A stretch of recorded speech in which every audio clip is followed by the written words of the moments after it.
Bonjour, nous allons voir comment faire des gris colorés avec des couleurs complémentaires en peinture. Si vous mélangez beaucoup de orange avec une pointe de bleu, vous obtenez un orange rompu, c'est-à-dire un orange terni, moins vif, plus naturel.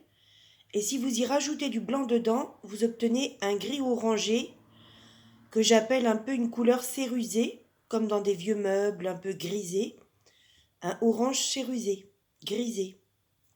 A l'inverse, si vous mélangez une pointe de orange dans beaucoup de bleu, vous obtenez un bleu rompu, c'est-à-dire un bleu plus terne, plus vieilli, moins vif, et si vous y rajoutez du blanc dedans, vous obtenez un gris bleuté ou un gris cérusé bleuté.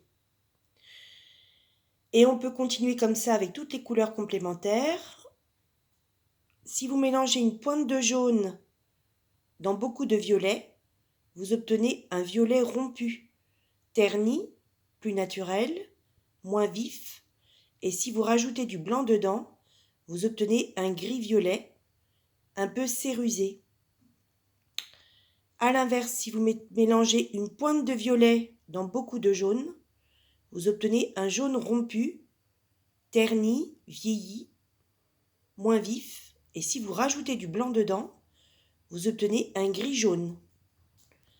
Et enfin, pour les deux dernières couleurs complémentaires, si vous mélangez une pointe de rouge dans beaucoup de vert, vous obtenez un vert rompu, et si vous rajoutez du blanc dedans, vous obtenez un gris-vert ou un vert cérusé.